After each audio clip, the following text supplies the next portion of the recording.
ओम नमस्ते जी। मैं Krishna Shastri Arya Samaj Niwari YouTube channel पर आप सभी का हार्दिक स्वागत करता हूं। वीडियो देखने के पूर्व आप सभी इस चैनल को सब्सक्राइब कर लीजिए, बेल आइकन दबा लीजिए और वीडियो को लाइक और शेयर करते रहिए ताकि सभी को इसका लाभ पहुंचता रहे। आज मैं आप सभी के मध्य पुनः सत्यार्थ प्रकाश से ही एक और रोचक प्रश्न को लेकर उपस्थित हूं। आज का प्रश्न है, मुक्ति के क्या क्या साधन हैं, इसका द्वितीय भाग। पहले भाग में हमने मुक्ति के जो मूलभूत सिद्धांत हैं, जो प्रथम सिद्धांत है, उसके विषय में जाना, अर्थात असत्य का त्याग और सत्य का धारण करना, मिथ्या भाषण का त्याग करना और सत्य भाषण को अपनाना, अधर्म को छोड़ना और धर्माचरण का अनुसरण करना। ये मुक्ति की ओर बढ़ने का प्रथम कदम है, पहला चरण है। आज इसके आगे का प्रकरण देखते हैं। सत्यार्थ प्रकाश के नवम समोल्लास में प्रश्न है, मुक्ति के क्या क्या साधन हैं। तो महर्षि स्वामी दयानंद सरस्वती जी इसका उत्तर दे रहे हैं। सत्पुरुषों के संग से विवेक अर्थात सत्यासत्य, धर्माधर्म, कर्तव्य का निश्चय अवश्य करें, पृथक पृथक जाने। छोटा सा वाक्य है लेकिन बड़ा महत्वपूर्ण। सत्पुरुषों के संग से विवेक को जाने। अब ये सत्पुरुष शब्द अपने आप में बड़ा महत्वपूर्ण है। सत्पुरुष किसे कहते हैं, पहले इसी पर विचार करना होगा। किसका संग करें? तो ऋषि ने उत्तर दिया, सत्पुरुषों का संग करो। अब ऋषि से ही पूछते हैं, महर्षि जी आप कृपा करके हमें यह भी समझाइए, ये सत्पुरुष कौन होते हैं? सत्पुरुष किसे कहते हैं? सत्पुरुष की क्या पहचान? हम किसका संग करें? हम कैसे पहचाने कौन सत्पुरुष है? तो महर्षि स्वामी दयानंद सरस्वती जी ने एक ग्रंथ लिखा है, आर्योद्देश्य रत्नमाला। और इस आर्योद्देश्य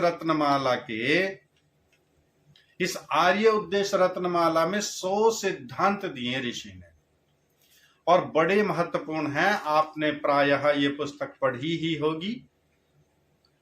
जिसने यह पुस्तक नहीं पढ़ी है वो इस पुस्तक का स्वाध्याय अवश्य करें।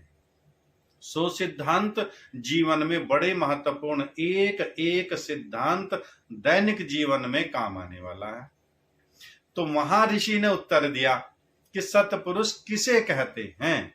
तो ऋषि ने 100 सिद्धांत उस पुस्तक में लिखे, क्रम संख्या 18 पर यह सत्पुरुष है। और इस सत्पुरुष की वहां पर परिभाषा दी महर्षि स्वामी दयानंद सरस्वती जी ने, सत्य प्रिय। वो लिखते हैं, सत्य प्रिय, धर्मात्मा, विद्वान और सबके हितकारी और महाशय। जिनके अंदर ये गुण होते हैं वे सत्पुरुष कहलाते हैं। प्रथम गुण क्या है? सत्य प्रिय, अर्थात सत्य ही जिसको प्रिय हो, अर्थात वह सत्य का ही पालन करता हो। मुक्ति का जो प्रथम चरण हमने बढ़ाया और जो पूर्व की वीडियो में आया, तो वह क्या था? असत्य भाषण को छोड़, मिथ्या भाषण को छोड़, सत्य भाषण का धारण करना, सत्य भाषण करना और ऐसे ही व्यक्ति का संग करना जो सत्य का ही अनुसरण करता हो, जिसको सत्य ही प्रिय हो, जो सत्य ही बोलता हो, सत्य ही जानता हो, सत्य ही मानता हो। जो सत्य का ही अनुकरण करता है वही सत्य प्रिय कहलाता है, उसको कहते हैं सत्य प्रिय। और दूसरा कहा विद्वान। तो विद्वान से यहां तात्पर्य है जो वेदों का विद्वान हो। विद्वान भिन्न भिन्न अपने अपने क्षेत्रों में बहुत व्यक्ति विद्वान हो सकते हैं, लेकिन हमारा विषय क्या है? मुक्ति। प्रकरण क्या है? मुक्ति। मुक्ति की ओर जाने वाली विद्या, मुक्ति की ओर जाने वाला मार्ग वैज्ञानिक नहीं बता सकता जो मिसाइल बना रहा है, वह वैज्ञानिक नहीं बता सकता जो हवाई जहाज बना रहा है वह भी विद्वान अपने विषय में। लेकिन यहां तो प्रकरण मुक्ति का है, तो कैसे विद्वान को ढूंढना है? कौन यहां पर सत्पुरुष है जो विद्वान हो, अर्थात जो वेद विद्या का जानता हो, वही तो हमारा मार्गदर्शन करेगा। तो वह सत्य प्रिय हो, विद्वान हो और धार्मिक भी हो। पिछली वीडियो में आया भी, अधर्म का त्याग और धर्माचरण का अनुकरण करना, अनुसरण करना। तो वह धार्मिक व्यक्ति होगा तो वह धर्म की ओर बढ़ेगा, हमें भी धर्म की ओर वह प्रेरित करेगा, हमारा भी वह मार्गदर्शन कर सकेगा। वह सत्य प्रिय हो, वह विद्वान हो और वह धार्मिक हो और सबके हितकारी। सत्प्रिय कौन होता है? सत्पुरुष कौन? जो सबका हितकारी है, अर्थात वह किसी का अहित चाहता ही नहीं। वह अपने परिश्रम से, अपने पुरुषार्थ से, अपने तन, अपने मन, अपने धन से सबका हित ही करना चाहता है। परमेश्वर सबसे बड़ा सत्पुरुष है, क्योंकि उससे बड़ा कोई विद्वान नहीं, उससे बड़ा कोई धार्मिक नहीं, उससे बड़ा कोई हितकारी नहीं। लेकिन यहां हम सामान्य लोक में जब देख रहे हैं, सत्पुरुष को ढूंढ रहे हैं, तो ये सत्पुरुष के महर्षि स्वामी दयानंद सरस्वती जी ने हमें लक्षण बता दिए। इनसे आप पहचान लोगे कौन सत्य पुरुष है। जो सत्य को मानता हो, जो सत्य को जानता हो, जो सत्य ही बोलता हो, जो धर्म का ही व्यवहार करता हो, जो धर्म का ही आचरण करता हो, जो सबका हित चाहता हो, जो वेद विद्या का जानता हो, वेद शास्त्रों का जानता हो। और महाशय, महाशय कहते हैं महान हो आशय जिसका, अर्थात जिसका उद्देश्य महान है। अब जीवन में अनेकानेक उद्देश्य हैं। महान बनने के, राजा बनने का भी एक उद्देश्य है, आईएएस अधिकारी बनने का एक उद्देश्य है, सेना में अधिकारी बनने का एक उद्देश्य है। लेकिन यहां प्रकरण कौन सा? मुक्ति का। ये ध्यान रखना है। प्रकरण कौन सा? मुक्ति का। तो वाक्य बोध प्रकरण अनुकूल ही लेंगे। जैसा जैसा प्रकरण चल रहा है उसी के अनुसार शब्द का अर्थ लेना है। अब यहां कौन महाशय? मुक्ति का विषय है, अर्थात जिसका विषय मुक्ति हो, जिसका आशय ही मुक्ति हो, जिसका लक्ष्य ही मुक्ति हो। ऐसा विद्वान जिसने तपस्या की है, साधना की है, स्वाध्याय किया है, उपासना की है, उसका अनुभव हमें प्राप्त होगा। वह महान व्यक्ति है, उसका आशय महान है, उसका लक्ष्य महान है, उसका उद्देश्य मुक्ति को प्राप्त करना है। वही व्यक्ति हमें मुक्ति प्राप्ति करा सकता है, वही हमें इस मुक्ति के मार्ग की ओर बढ़ा सकता है, प्रेरित कर सकता है। हम विद्वानों से पूछते हैं, आचार्य जी, स्वामी जी, गुरु जी, कृपया मेरा मार्गदर्शन कीजिए, मैं किस प्रकार बढ़ूं मुक्ति की ओर। जिसका अपना स्वयं का लक्ष्य खाओ पियो और मौज करो, वह मुक्ति के विषय में क्या जानता होगा। जिसने ध्येय ही बना लिया, यावत् जीवेत सुखम जीवेत, ऋणम कृत्वा घृतम पीवेत, भस्मीभूतस्य देहस्य पुनरागमन कुतः। ऐसा उद्देश्य को रखने वाला व्यक्ति हमें मुक्ति का मार्गदर्शन नहीं करा सकता। अतः हमें ऐसे ही व्यक्ति को ढूंढना जो सत्य को जानता हो, सत्य को मानता हो, जो वेद विद्या का जाता हो, जो धार्मिक व्यवहार वाला हो, जो सबका हितकारी हो और जिसका लक्ष्य मुक्ति हो। वही हमें लेकर चल सकता है मुक्ति की ओर, वही हमारा मार्गदर्शन कर सकता है मुक्ति की ओर। तो ये हैं सत्पुरुष। ऐसे व्यक्ति का हमें जब संग रहेगा तब हम मुक्ति की ओर बढ़ेंगे, तब हम उसके साधनों को समझेंगे, जानेंगे।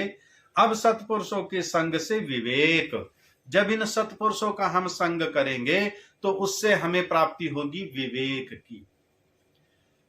विवेक का अर्थ है बुद्धि, विवेक का अर्थ है विद्या, विवेक का अर्थ है ज्ञान। कौन सा ज्ञान? यथार्थ ज्ञान। विवेक का अर्थ यथार्थ ज्ञान, वस्तु के यथार्थ स्वरूप को जान लेना, इसका नाम विवेक है। तो सत्पुरुषों के संग से विवेक अर्थात सत्य, जब हमें ज्ञान हो गया, जब हमारी बुद्धि जागृत हो गई, जब सत्पुरुषों के संग से हमने विवेक को प्राप्त कर लिया, अब हम जान लेंगे सत्य क्या है, असत्य क्या है, धर्म क्या है, अधर्म क्या है, कर्तव्य क्या है, अकर्तव्य क्या है, का निश्चय अवश्य करें। अर्थात इन्हें पृथक पृथक जाने, सत्य को अलग, असत्य को अलग, धर्म को अलग, अधर्म को अलग, कर्तव्य को अलग, अकर्तव्य को अलग, इनको भिन्न भिन्न अलग अलग करके जानेंगे। कब संभव होगा? जब सत्पुरुषों का संग करेंगे, उन्हीं से तो वह ज्ञान प्राप्त होगा, उन्हीं से तो वह विवेक प्राप्त होगा, उन्हीं के मार्गदर्शन से यह हमारी बुद्धि विकसित होगी, जिससे हम इस सत्य ज्ञान को जानेंगे। सत्य क्या है, असत्य क्या है? यह शरीर है, सत्य है, दिख रहा है। ब्रह्म सत्यम जगन मिथ्या, ऐसा नहीं है कि यह जगत मिथ्या है। ये शरीर है ना, दिख रहा है, हमें अस्तित्व है इसकी, सत्ता है इसकी, लेकिन यह भी सत्य है कि यह शरीर सदैव नहीं रहने वाला। यह शरीर सदैव ऐसा नहीं रहने वाला जैसा आज यह स्वस्थ है। वृद्धावस्था में जब हम व्यक्ति पहुंचता है, न आसन लगा सकता, न प्राणायाम कर सकता, न वह वैसा भोजन कर सकता, न उतनी उपासना कर सकता। तो शरीर की अपनी क्षमता है, इसको वृद्ध होने के पूर्व ही हम इससे उतना उतना लाभ ले लें जिसके लिए शरीर हमें मिला है। आत्मा सदैव रहने वाला है, अजर अमर अविनाशी है, यह सत्य है। शरीर सदा रहने वाला नहीं, यह सत्य है। यदि हम कहें कि मैं तो सदा ऐसा ही रहूंगा, हष्ट पुष्ट सुंदर जवान धनी, मैं तो सदा राजा ही बना रहूंगा, यह सत्य है। सदैव कोई राजा नहीं बना रह सकता। मृत्यु सबका होना है, शरीर बूढ़ा सभी का होना है, वृद्धावस्था सभी को आनी है। तो इसको हम ठीक ठीक समझ लेंगे। धर्म क्या है, अधर्म क्या है? वेद की आज्ञा का पालन करना धर्म, वेद की आज्ञा का उल्लंघन करना अधर्म। ईश्वर की निराकार स्वरूप को मान करके उसकी उपासना करना धर्म, और ईश्वर को अवतारवादी मानकर प्रतिमा पूजन करना यह अधर्म। तो सत्य असत्य को, धर्म अधर्म को विवेक के द्वारा हम जानेंगे, और विवेक प्राप्त होगा सत्पुरुषों के संग से। इसलिए मुक्ति का यह भी एक साधन है कि हम सत्पुरुषों के संग से विवेक को प्राप्त करें, उससे सत्य असत्य को समझें, धर्म अधर्म को समझें, कर्तव्य कर्तव्य को समझें, क्या करना है क्या नहीं करना है। अगला प्रकरण, इसका तीसरा भाग अगली वीडियो में हम जानेंगे। आप सभी इस वीडियो को लाइक शेयर अवश्य करते रहिए। आप सभी का बहुत बहुत धन्यवाद। सभी को नमस्ते।